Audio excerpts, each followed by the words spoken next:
Morning class, कैसे हैं आप सब अच्छे होंगे। तो हमारा जो चैप्टर चल रहा था वो फॉर्म्स ऑफ मार्केट चल रहा था, जिसमें हमने पहली मार्केट को खत्म कर लिया था। आज हम बाकी की मार्केट्स को एक एक करके खत्म करेंगे। इम्प्लीकेशन देखो, जिस बच्चे ने भी पुरानी वीडियो नहीं देखी है, जो फर्स्ट पार्ट नहीं देखा है फॉर्म्स ऑफ मार्केट का, पहले वो प्लीज फर्स्ट पार्ट जरूर देखो, तभी आपको ये सेकंड वाला पार्ट समझ में आएगा। आज हम अपने फॉर्म्स ऑफ मार्केट वाले चैप्टर को पूरा खत्म कर देंगे, तो जरा ध्यान से समझना, ठीक है। चलिए, तो फॉर्म्स ऑफ मार्केट, तो मार्केट कितने तरीके की बताई थी मैंने मार्केट बताई थी बेटा 4 तरीके की। 4 तरीके की मार्केट होती है, जिसमें से कि कल हमने परफेक्ट कंपटीशन मार्केट को पढ़ लिया था और उसके इम्प्लीकेशंस भी पढ़ लिए थे। तो ये मैं आप सब लोगों से कहूंगा कि पहले वो वाली वीडियो देखना। अगर आप पहली बार ये वीडियो देख रहे हो तो पहले वो देखना, तब इस वीडियो को देखना, तभी चीजें समझ में आएंगी। ओके, तो चलिए, तो स्टार्ट करते हैं अपनी सबसे पहली वीडियो इस टॉपिक में, वो है मोनोपोली मार्केट। आज दूसरी मार्केट के बारे में बात करेंगे। परफेक्ट कंपटीशन मार्केट के बारे में बात कर लिया था, जिसमें प्राइस चेंज नहीं होता। मोनोपोली मार्केट के बारे में बात करेंगे, जहां पे प्राइस चेंज होता है। तो चलिए देखिए जरा, मोनोपोली मार्केट, एकाधिकार मतलब एक का अधिकार। तो ध्यान से समझना, मोनोपोली मार्केट कौन सी मार्केट होती है?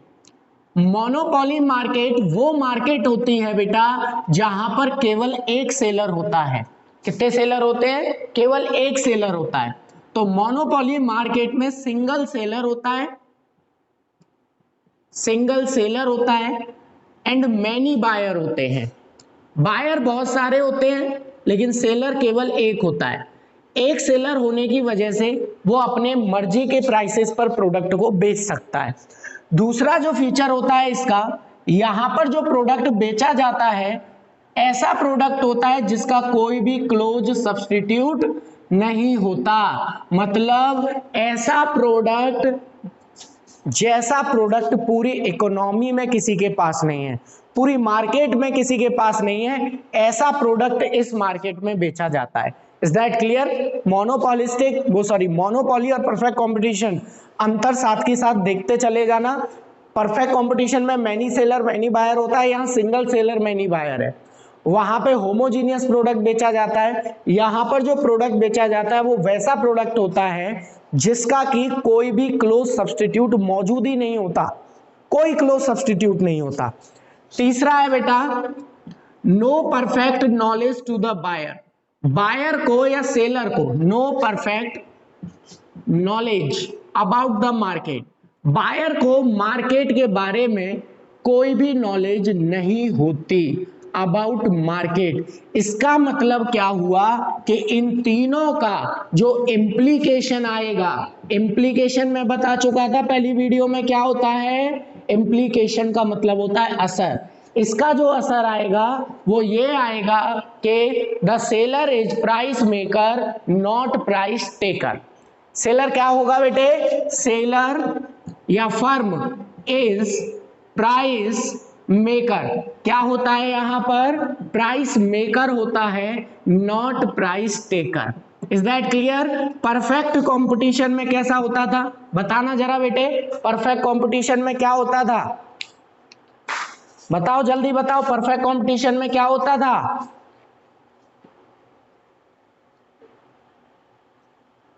बताओ, परफेक्ट कंपटीशन में फर्म क्या होती थी? प्राइस टेकर होती थी या प्राइस मेकर होती थी?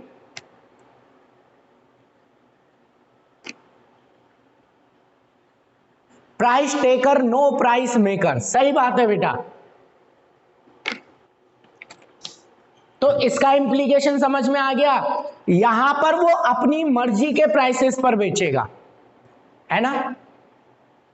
यहां पर वो अपनी मर्जी के प्राइसेस पर बेचेगा। देखो, प्राइस टेकर का मतलब क्या होता है? प्राइस टेकर का मतलब होता है जब प्रोड्यूसर को मार्केट के प्राइसेस पर बेचना पड़ता है। लेकिन यहां पर मोनोपोली में अकेला सेलर है बेटा, ऐसा प्रोडक्ट बेच रहा है जैसा प्रोडक्ट पूरी मार्केट में नहीं है, और नो परफेक्ट नॉलेज, और किसी को नॉलेज भी नहीं है, तो अपनी मर्जी के प्राइसेस पर वो प्रोडक्ट को सेल कर सकता है। Is that clear? ओके, अब मेरी बात एक और जरा ध्यान से सुनो। एग्जाम्पल क्या है मोनोपोली का? Railway as a bulk carrier. अगर बहुत सारा सामान एक साथ ले जाना है तो रेलवे जो होता है वो मोनोपोली होती है रेलवे की। बहुत सारा सामान एक साथ केवल रेलवे लेकर जा सकता है इंडिया के अंदर, तो रेलवे को हम मोनोपोली कहते हैं as a bulk carrier. Bulk carrier मतलब एक साथ बहुत सारा सामान अगर लेकर जाना है तो रेलवे को हम बोलते हैं। क्लियर? अच्छा, तो वहां पर देखो, एक तो सिंगल सेलर है, रेलवे जो है वो अकेली सेलर है जो आपके प्रोडक्ट को ले जा सकती है। ऊपर से वैसा कोई और मार्केट में नहीं है, ट्रकों से सामान जाएगा नहीं, शिप चलेंगे नहीं, हवाई जहाज से जाएगा नहीं, बची केवल रेलवे, तो वो अपनी मर्जी के प्राइसेस पर बेचती है, ना कि मार्केट में जो प्राइस चल रहा है। Is that clear to everyone? चलिए अगला फंक्शन देखते हैं। तो 3 फंक्शन हो गए या 3 फीचर हो गए मोनोपोली के। तीनों फीचर समझ में आए सबको? चलिए चौथा फीचर क्या है? मोनोपोली का जो चौथा फीचर है बेटे वो ये है कि यहां पर रेस्ट्रिक्शन ऑन एंट्री होती है। परफेक्ट कंपटीशन में फ्री एंट्री फ्री एग्जिट होती थी, लेकिन यहां पर एंट्री पर रेस्ट्रिक्शन होती है, रेस्ट्रिक्शन ऑन एंट्री। क्यों? या तो गवर्नमेंट का कंट्रोल होता है उस चीज पर इसलिए, या फिर गवर्नमेंट से लाइसेंस लेना पड़ता है इसलिए, या फिर किसी ने पेटेंट राइट करा रखा होता है इसलिए। ये क्वेश्चन आ सकता है, मोनोपोली में कोई भी नई फर्म एंट्री क्यों नहीं कर सकती? तो मोनोपोली में कोई भी नई फर्म एंट्री इसलिए नहीं कर सकती क्योंकि या तो गवर्नमेंट का कंट्रोल होता है जैसे रेलवे, या गवर्नमेंट से लाइसेंस लेना पड़ता है, या पेटेंट राइट होता है, या नेचुरल ऑक्यूरेंस। नेचुरल ऑक्यूरेंस का मतलब क्या होता है कि वो चीज केवल उसे आती है और किसी को नहीं आती। और इन्हीं तरीके से बेटे मोनोपोली बनती भी है, इन्हीं तरीके से मोनोपोली बनती भी है। मोनोपोली कैसे बनती है? मोनोपोली बेटा इसी तरीके से बनती है। कैसे मोनोपोली कैसे बनती है? ये 4 तरीके होते हैं जिनसे मोनोपोली क्रिएट होती है। सबसे पहली गवर्नमेंट का कंट्रोल होता है, या गवर्नमेंट का लाइसेंस होता है, या पेटेंट राइट होती है, नेचुरल ऑक्यूरेंस। अच्छा, ये नेचुरल ऑक्यूरेंस का क्या मतलब होता है? नेचुरल ऑक्यूरेंस का मतलब होता है कि नेचुरली वो चीज केवल उसको मिलती है, ठीक है, उसके अलावा किसी और के पास है ही नहीं वो ट्रिक, या उसके अलावा किसी को आती नहीं है, तो वो उसका क्या हो जाएगा? मोनोपोली हो जाएगा। ठीक है, इसके बाद तो रेस्ट्रिक्शन ऑन एंट्री के कारण जो इंप्लीकेशन बनता है, असर क्या पड़ेगा? Firm earn extra normal profit. Firm कैसा नॉर्मल प्रॉफिट कमाएगी? Extra normal profit. Extra normal profit क्यों कमाएगी बेटा? Extra normal profit, extra normal profit इसलिए कमाएगी क्योंकि उसके अलावा और कोई सेलर आ ही नहीं सकता, और जब कोई और सेलर आ ही नहीं सकता तो उसका प्रॉफिट कम नहीं हो सकता, और जब उसका प्रॉफिट कम नहीं होगा तो बेटे कभी भी जो आपका प्रॉफिट है वो कम नहीं होगा उसका, इसलिए एक्स्ट्रा नॉर्मल प्रॉफिट कमाएगी। समझ में आ गया? चलिए आगे चलते हैं। 4th फंक्शन हो गया। 4th फीचर के बाद हम बात करेंगे 5th और 6th। 2 फीचर और है, सोई खत्म मोनोपोली। 5th फीचर क्या है? 5th फीचर है बेटे full control over price. Price के ऊपर पूरा पूरा कंट्रोल होता है। फुल कंट्रोल ओवर प्राइस, अपनी मर्जी के प्राइसेस पर बेचती है, अपनी मर्जी के प्राइसेस पर सेल करती है। क्लियर? ओके।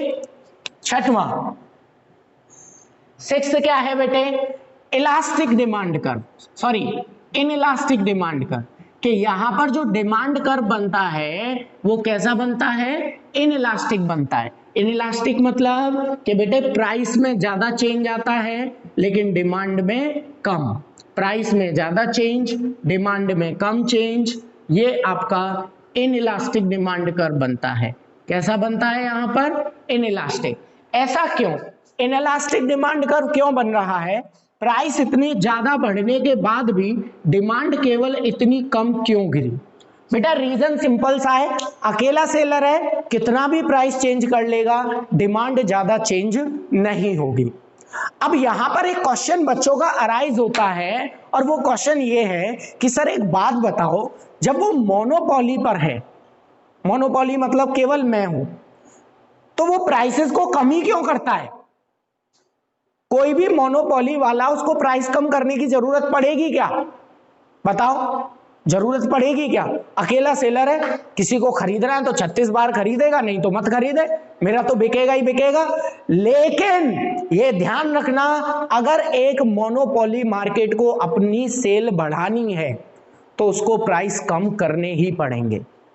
क्यों कम करने पड़ेंगे? भले ही कम करने पड़े लेकिन प्राइस चेंज करने पड़ेंगे। क्यों कम करने पड़ते हैं प्राइस? अगर उसको अपनी डिमांड बढ़वानी है, क्योंकि प्राइस और इनकम दोनों मैच भी तो होने चाहिए। भाई तुमने प्राइस रख दिया 500 और कंज्यूमर की इनकम है केवल 100, आपका प्रोडक्ट बिक जाएगा क्या? भले ही आप कितने बड़े मोनोपोलिस्ट क्यों नहीं, कितनी भी बड़ी मोनोपोली क्यों ना हो तुम्हारी, अगर तुम कंज्यूमर की रीच से बाहर हो तो तुम्हारे प्रोडक्ट की डिमांड नहीं होगी। अगर तुम कंज्यूमर की रीच से बाहर हो तो तुम्हारी डिमांड नहीं होगी। तो इसका मतलब क्या हुआ? कंज्यूमर की रीच में आने के लिए तुम्हें तुम्हारे प्राइसेस को कम करना ही पड़ेगा। इसलिए मोनोपोली मार्केट में भी अगर एक सेलर को ज्यादा बेचना है तो प्राइस को कम करना ही पड़ता है। क्लियर? वॉइस क्लियर नहीं है? एक सेकेंड।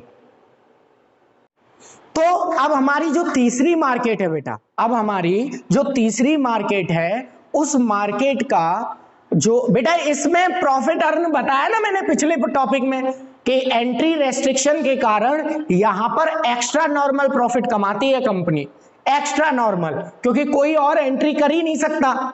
बताया था ना कल एग्जांपल कि कोई और एंट्री करेगा तभी तो प्रॉफिट कम होगा, तो यहां पर कोई और एंट्री कर ही नहीं सकता, इसलिए प्रॉफिट कम होता ही नहीं है।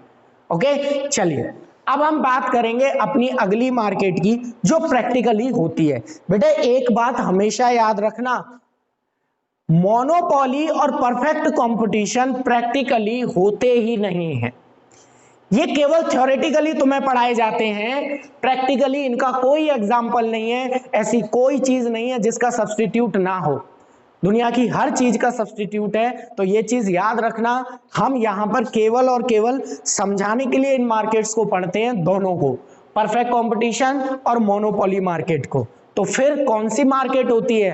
एक्चुअल में ये दो मार्केट इकोनॉमी में पाई जाती हैं, मोनोपोलिस्टिक कंपटीशन मार्केट और दूसरी मार्केट होती है ओलिगोपोली मार्केट। तो ध्यान से समझना कौन सी मार्केट के बारे में बात कर रहा हूं मैं। अब हम बात करेंगे कौन सी मार्केट के बारे में? मोनोपोलिस्टिक मार्केट के बारे में, कि ये मोनोपोलिस्टिक मार्केट कौन सी होती है। ठीक है, तो देखो ध्यान से, पूरा नाम होता है मोनोपोलिस्टिक कंपटीशन मार्केट।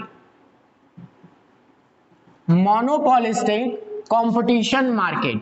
अब तुम इसको देखोगे कि इसमें दोनों का नाम आ रहा है, मोनोपोली का भी नाम आ रहा है और परफेक्ट कंपटीशन का भी नाम आ रहा है ना। तो अब जब दोनों का नाम आ रहा है, इसका सीधा सीधा मतलब ये हुआ कि मोनोपोलिस्टिक कंपटीशन मार्केट वो मार्केट होती है जिसमें दोनों के फीचर्स पाए जाते हैं, मोनोपोली के भी और मोनोपोलिस्टिक के भी। तो देखो जरा बेटा, सॉरी, मोनोपोली के भी और परफेक्ट कंपटीशन के भी, दोनों के फीचर पाए जाते हैं। क्लियर? चलिए ध्यान दीजिए, मैं क्या कह रहा था कि यहां पर क्या होता है, सबसे पहला फीचर होता है large number of buyer and large number of seller. यहां बहुत सारे बायर होते हैं, large number of buyer and large number of seller, और बहुत सारे सेलर भी होते हैं। बहुत सारे बायर होते हैं और बहुत सारे सेलर होते हैं। दूसरा फीचर क्या है? देखो इन तीनों मार्केट के फीचर्स को एक जगह रख के जब कंपैरिजन करके तुम पढ़ोगे ना तो वो ज्यादा अच्छे से समझ में आएगा। ठीक है, तो जब मैं चारों मार्केट आप लोगों को करा दूं तो चारों मार्केट के फीचर्स को एक साथ रख के कंपैरिजन करके पढ़िएगा, बहुत अच्छे से समझ में आएगा। ठीक है, चलिए, तो large number of buyer and large number of seller. कैसा प्रोडक्ट बेचा जाता है? Differentiated product. कैसा प्रोडक्ट होता है? Differentiated product differentiated product is sold out, कि यहां पर जो प्रोडक्ट होता है ना बेटा, वो ऐसा प्रोडक्ट होता है जो कि क्या होता है, एक दूसरे से अलग होता है। इसका एग्जांपल अभी समझाता हूं, ध्यान से सुनो। अगर मैं बात करूं टूथपेस्ट की, किसकी बात करूं बेटा, टूथपेस्ट की, तो कितने तरीके के टूथपेस्ट हम लोगों के सामने होते हैं, बहुत सारे सेलर हैं बेटा, कोलगेट, पेप्सोडेंट, सिबाका, क्लोजअप, वीको, है ना, पतंजलि, बेटे कितने सारे होते हैं, है ना। और तुम लोग भी निराला दंत मंजन, 5 फोटू दंत मंजन है, ये सारे यूज करते होगे तुम लोग, है ना। तो यहां पे मैं अभी केवल इनको ले रहा हूं। तो पहला फीचर समझ में आया कि यहां बहुत सारे सेलर होते हैं और बहुत सारे बायर होते हैं। टूथपेस्ट के सेलर भी बहुत सारे और बायर भी बहुत सारे, लेकिन हर कंपनी का टूथपेस्ट दूसरी कंपनी की टूथपेस्ट से थोड़ा सा अलग होता है। कैसे सर, एग्जाम्पल बताइए। जैसे कोलगेट में बेटा क्या है, कोलगेट में नमक है। पेप्सोडेंट में क्या है, डिसुम है। सिबाका में लौंग, हरी धनिया, पुदीना, काली मिर्च। क्लोजअप में ताजा सांस है। वीको में बेटा हल्दी, चंदन की खुशबू। पतंजलि में बेटा सब कुछ नीम, हरा धनिया, काली मिर्च है, हल्दी, नमक, जितने भी मसाले हैं वो सब पतंजलि में पाए जाते हैं। मतलब कहने का क्या है कि तुम देख रहे हो हर प्रोडक्ट दूसरे प्रोडक्ट से थोड़ा सा अलग है। आया समझ में, प्रोडक्ट डिफरेंशिएशन समझ में आया। जैसे हम साबुन ले लो, जैसे साबुन ले लो बेटा, किसी के साबुन में क्रीम है, किसी के साबुन में केसर है, किसी के साबुन में बादाम है, किसी के साबुन में बेटा कीटाणु मारने की दवाई है, किसी के साबुन में नीम है, किसी के में तुलसी है, किसी के में कुछ है, किसी के में ठंडक देने का एहसास है बेटा। बाबा रामदेव के में है सब चीज, हाँ बेटा, बाबा रामदेव के में सब चीज है सब। तो कहने का मतलब क्या है कि हर प्रोडक्ट दूसरे प्रोडक्ट से थोड़ा सा अलग होता है। Is that clear? ओके, तो इसको हम कहते हैं डिफरेंशिएटेड प्रोडक्ट, है ना। और यहां पर नो परफेक्ट नॉलेज, और यहां पर हम में से किसी को कोई नॉलेज नहीं होती कि वो जो हमें बेवकूफ बना रहे हैं इतना सब कुछ सच में है भी या नहीं। तो नो परफेक्ट नॉलेज। अब देखो, अब इसका इंप्लीकेशन जरा ध्यान से समझना। नो परफेक्ट नॉलेज, यहां पर बायर को पूरी नॉलेज नहीं होती है। अब बेटा समझो जरा ध्यान से, इन तीनों के कारण यहां पर जो इंप्लीकेशन आता है तो वो आता है कि सेलर इज या firm is partial price taker और पार्शियल प्राइस मेकर। बेटे यहां पर कुछ प्राइस तो वो अपनी मर्जी से रख सकता है, लेकिन कुछ प्राइस उसे मार्केट को देख के भी रखने होंगे, है ना। बेटे मैं क्या कह रहा हूं, मैं ये कह रहा हूं पार्शियल प्राइस टेकर और पार्शियल प्राइस मेकर। समझना जरा ध्यान से कि पार्शियल प्राइस टेकर मैंने बताया था जो मार्केट को देखकर अपने प्राइस रखता है, और प्राइस मेकर जो अपनी मर्जी से प्राइस रखता है। अब यहां पर तुम देख रहे हो बहुत सारे बायर और बहुत सारे सेलर हैं, जिसकी वजह से सेलर को मार्केट को भी देखना पड़ेगा। और बेटे यहां पर जो बायर है उसको नॉलेज भी नहीं है और फिर प्रोडक्ट भी थोड़ा सा अलग है, तो थोड़े प्राइस वो अपनी मर्जी से रख सकता है और थोड़े प्राइस उसको मार्केट को देखकर रखने पड़ेंगे। इसलिए हम कहते हैं पार्शियल प्राइस टेकर और पार्शियल प्राइस मेकर। इंप्लीकेशन है बेटा ये इन तीनों का, समझ में आया। तो क्वेश्चन अगर ये आ जाता है what is the implication of these three, तो ये होता है। लेकिन अगर ये हो जाता है क्वेश्चन कि why the monopolistic competition market is partial price taker and partial price maker, तो फिर ये तीनों रीजन आते हैं। क्लियर? चलिए आगे चलते हैं। बेटे यहां पर फोर्थ जो फीचर है, उस फोर्थ फीचर में वही है कि free entry and free exit. कोई भी फर्म कभी भी आ सकती है और कभी भी जा सकती है। Freedom of entry and freedom के यहां पर फ्री एंट्री और फ्री एग्जिट होती है। अब ये फ्री एंट्री और फ्री एग्जिट की वजह से इसका जो इम्प्लीकेशन आता है वो क्या आता है, वही जो बेटा परफेक्ट कंपटीशन का आता था, रीजन वही लगेगा कि यहां पर कोई भी फर्म आ सकती है और कोई भी फर्म जा सकती है। ठीक है, तो देखो क्या होता है, free entry and free exit के कारण a firm earn normal profit,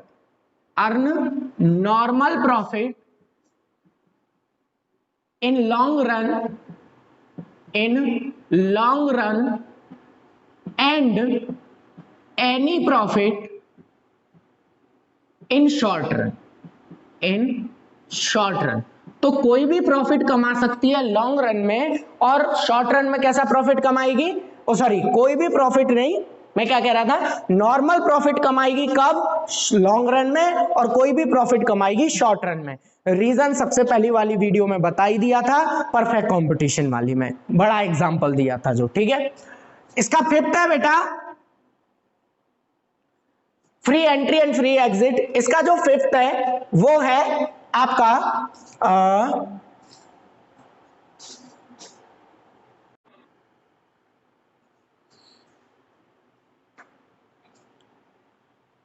तो इसका जो फिफ्थ है वो है huge selling cost. Selling cost का मतलब होता है एडवर्टाइजमेंट कॉस्ट। भाई तुमने देखा होगा टीवी पर जितने भी एडवर्टाइजमेंट आते हैं वो सारे के सारे इसी मार्केट के आते हैं। तो एडवर्टाइजमेंट के कारण उनके ऊपर सेलिंग कॉस्ट बहुत ज्यादा आती है, जिससे कि वो प्रोडक्ट थोड़े से महंगे भी हो जाते हैं। ठीक है, और यहां पर जो डिमांड कर्व बनता है वो इलास्टिक बनता है। कैसा बनता है, इलास्टिक डिमांड कर्व। ठीक है, इलास्टिक डिमांड कर्व से मतलब क्या है बेटे, कि प्राइस में कम चेंज आता है, लेकिन क्वांटिटी में ज्यादा चेंज आता है। यहां पर जो डिमांड कर्व बनता है वो इलास्टिक बनता है। आप देख सकते हो प्राइस में कम चेंज है और क्वांटिटी में ज्यादा चेंज है। Is that clear? Monopolistic competition market में अगर किसी को कोई दिक्कत है तो पूछ लो। इसके बाद हमारी लास्ट मार्केट बचती है ओलिगोपोली मार्केट, उसे खत्म करके चैप्टर खत्म। Very good.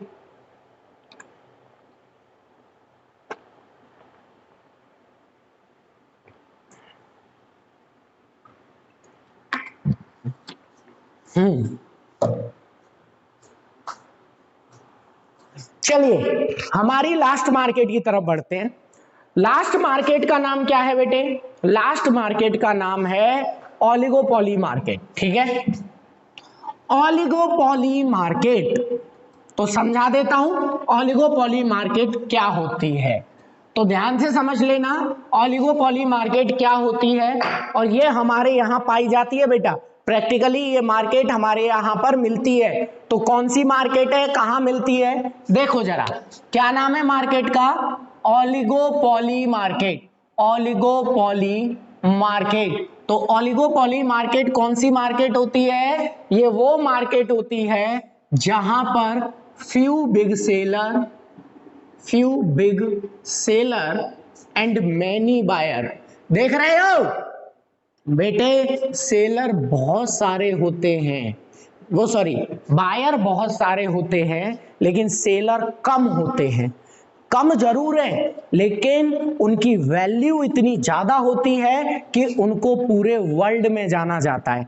मैं क्या कह रहा हूं, few big seller and many buyer. Few big seller हैं क्वांटिटी में कम, लेकिन बहुत बड़े बड़े हैं, उनको ग्लोबली जाना जाता है। जैसे मोटरसाइकिल की कंपनीज गिनी चुनी है 15-20 होंगी, लेकिन उनको पूरी दुनिया में जाना जाता है। जैसे कोल्ड ड्रिंक गिनी चुनी 2 कंपनी सबसे अच्छी है, पेप्सी और कोका कोला, लेकिन उनको पूरी दुनिया में जाना जाता है।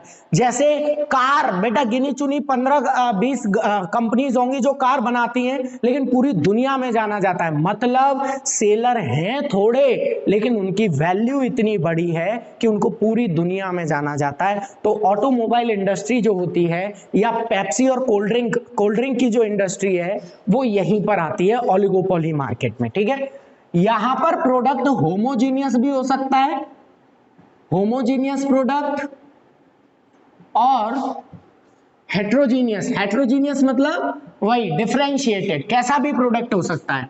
तीसरा, नो परफेक्ट नॉलेज, यहां पर बायर को पूरी नॉलेज नहीं होती है, जिसके कारण कि इसका भी इंप्लीकेशन बेटा वही आता है, पार्शियल प्राइस टेकर और पार्शियल प्राइस मेकर। जो अभी मैंने मोनोपोलिस्टिक में बताया था वही यहां पर आता है, partial price taker and partial price maker. Okay, चलिए नेक्स्ट। फोर्थ जो इसका फीचर है वो है रेस्ट्रिक्शन ऑन एंट्री। यहां पर कोई भी फर्म आसानी से एंट्री नहीं कर सकती। क्यों नहीं कर सकती? क्योंकि यहां पर ह्यूज इन्वेस्टमेंट रिक्वायर्ड, यहां पर बहुत बड़ा इन्वेस्टमेंट चाहिए बेटा, बहुत बड़ा इन्वेस्टमेंट। तुम्हें क्या लग रहा है एक कार खोलने की कंपनी बड़ी आसान होती है? एक कार बेटे कम से कम 5 लाख की बनती है, और 5 लाख की एक कार बनाने के लिए आपको सोचना कितनी बड़ी फैक्ट्री लगानी पड़ेगी।